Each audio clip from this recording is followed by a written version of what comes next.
Desert national park Jaisalmer और बाड़मेर जिलों में गोडावण के संरक्षण के लिए स्थापित किया गया है। गोडावण प्रजनन केंद्र राजस्थान सरकार ने गोडावण के कृत्रिम प्रजनन के लिए विशेष केंद्र स्थापित किए हैं। राजस्थान सरकार और वन्य जीव संरक्षण संस्थाएं उच्च वोल्टेज तारों को भूमिगत करने का प्रयास कर रही है। ग्रामीण समुदायों को गोडावण के संरक्षण के महत्व के बारे में जागरूक किया जा रहा है। गोडावण न केवल राजस्थान बल्कि भारत की जैव विविधता का प्रतीक है। ये पक्षी पर्यावरणीय संतुलन बनाए रखने में महत्वपूर्ण भूमिका निभाता है। इसका संरक्षण वैश्विक जैव विविधता के संरक्षण का हिस्सा है। राजस्थान के लोकगीतों और लोक कथाओं में गोडावण का एक विशेष स्थान है। इसे मरुस्थल का गौरव और प्राकृतिक प्रतीक माना जाता है। गोडावण न केवल एक पक्षी के रूप में बल्कि राजस्थान की सांस्कृतिक धरोहर के प्रतीक के रूप में भी प्रसिद्ध है। एक कहानी के अनुसार एक बार एक किसान ने गोडावण के घोंसले के पास हल चलाते हुए उसके अंडे को क्षति पहुंचाने से बचा लिया। किसान ने देखा कि गोडावण मादा अपने अंडे को छोड़कर भाग गई थी। किसान ने संवेदना दिखाते हुए अंडे की देखभाल की।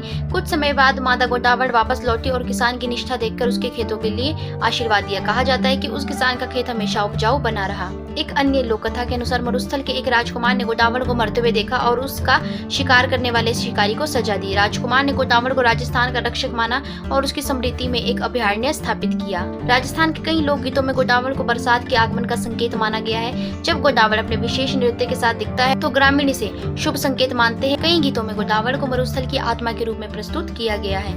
राजस्थान की लोक संस्कृति में गोडावण को प्रकृति का प्रहरी माना जाता है। लोकगीतों में इसे एक संदेशवाहक के रूप में चित्रित किया गया है जो पर्यावरण संरक्षण और मरुस्थलीकरण रोकने का प्रतीक है। गोडावण राजस्थान की प्राकृतिक धरोहर का अभिन्न हिस्सा है। इसके संरक्षण के लिए सरकार, स्थानीय समुदाय और अंतर्राष्ट्रीय संगठनों को मिलकर काम करने की आवश्यकता है। यदि इसके संरक्षण के लिए तत्काल कदम नहीं उठाए गए तो ये दुर्लभ पक्षी केवल इतिहास का हिस्सा बनकर रह जाएगा। तो दोस्तों, आशा करती हूँ कि आज की हमारी इस वीडियो में दी गई जानकारी आपको पसंद आई होगी और अगर